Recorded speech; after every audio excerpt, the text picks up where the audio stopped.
बर' थुनलाइयाव आइजो लिरगिरिफोरनि गेदेर बिहोमा गावनि सोरजिनाय गांजिबा गोदान बिजाबफोरखौ बेखेवदों बर' आइजो लिरगिरि गौथुमा।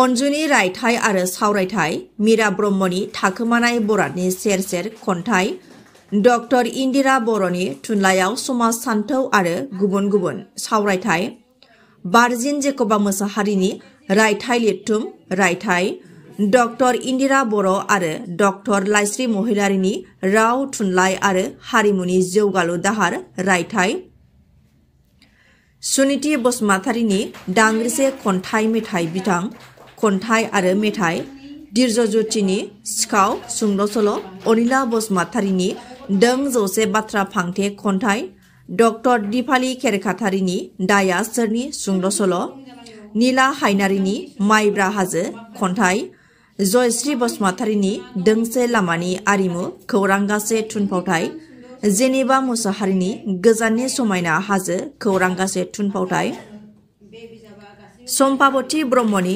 आसिनि दुब्लि खन्थाइ, बुबानि बाग्लारिनि जिउनि बुब्लि आरो हिरेन बसुमतारिनि थिंसे गोरबोनि मोदै गासै गांजिबा बिजाबफोरखौ दिनै क'क्राझार सोहोराव थानाय नेटिभ इन्स्टिटिउट अफ बड'लजिनि मावखुलियाव थानाय सावराय नब्लाङाव दिनै बर' थुनलाइ आफादनि आफादगिरि डक्टर सुरत नार्जारि, क'क्राझार हिन्जावसा फरायसालिमानि गोरायुं डक्टर आदाराम बसुमतारि आरो गुबुन गुबुन बर'नि गागि आइजो लिरगिरिफोरनि नुजाथिनायाव बेखेवो बर' आइजो लिरगिरि गौथुमा।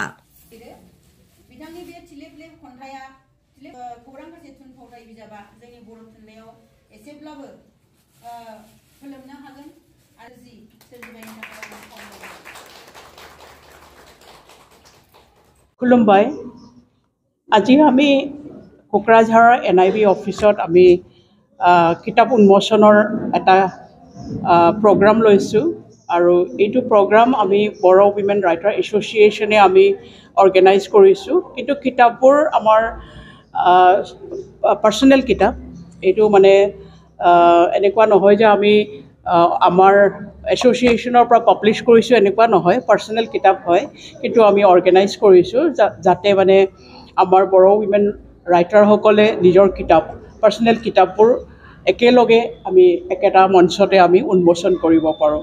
কিয়নো আমি দেখিছোঁ যে কেতিয়াবা আমি ব্যস্ততাৰ মাজতে কিতাপ পাব্লিছ কৰিব পাহৰি যাওঁ, কিন্তু যেতিয়া আমি একেলগেকে আমি কামটো হাতত লওঁ তেতিয়াহ'লে ইনস্পায়াৰ হৈ পেলাই চবেই মানে কিতাপখন মানে উলিয়াবলৈ মানে আগ্ৰহ এটা আহি যায়। সেইটোৰ কাৰণে আমি আজি ইয়াতে দেখিছোঁ যে আৰম্ভণিতে ৩-৪খনমান আছিলে, কিন্তু পিছত আমি চবকে এপ্ৰ'চ কৰি মুঠ 15খন কিতাপ আমি আজি উন্মোচন কৰিব পাৰিছোঁ।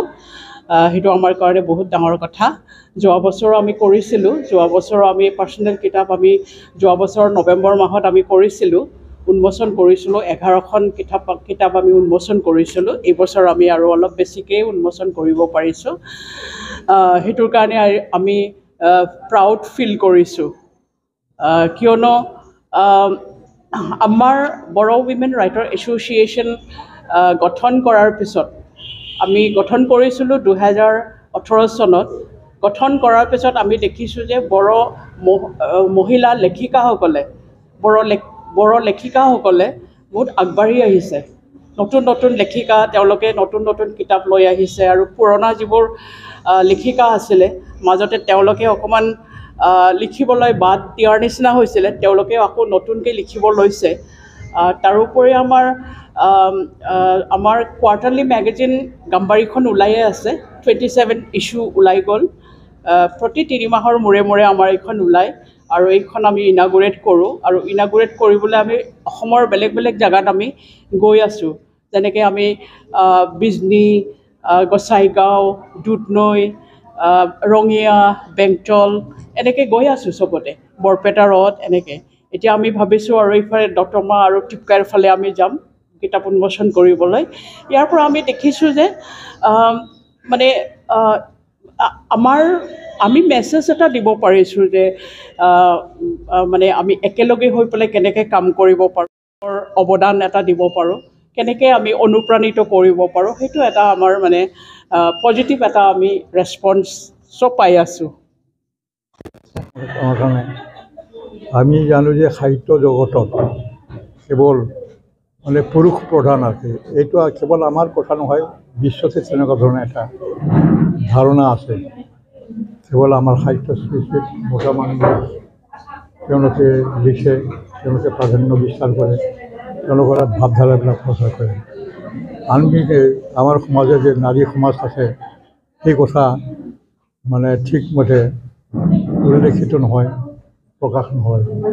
গতিকে আন্তৰ্জাতিক জগততো আমি দেখিবলৈ পাওঁ নাৰীবিলাকৰ এটা অভিযান, স্বাধীনতা, তেওঁলোকৰ চিন্তাধাৰা সেইবিলাক প্ৰকাশ কৰাৰ কাৰণে তেওঁলোকৰ ক্ষমতা আছে, অধিকাৰ আছে। সেইকাৰণে ক'বলৈ গ'লে বহু সময়ত তেওঁলোকৰ নিষ্পেষিত হৈ আছে, যাৰ কাৰণে আকৌ এটা আমাৰ ফিলচফি দৰ্শন ওলাইছে ফেমিনিজিম বুলি। গতিকে তেওঁলোকৰ পৰা যিটো ক'বলগীয়া হৈছে সেইটো আমি পুৰুষবিলাকে ক'ব নোৱাৰোঁ, তেওঁলোকেই ক'ব পাৰিব তেওঁলোকৰ মনৰ কথা। গতিকে তেওঁলোক সাহিত্য সৃষ্টি ক'বলৈ গ'লে সুকীয়া। সেইকাৰণে এনেকুৱা ধৰণৰ সংগঠন, সাহিত্য সৃষ্টিৰ সংগঠন মহিলাবোৰৰ পৰা আৰম্ভ হোৱাটো আমাৰ কাৰণে খুব ভাল।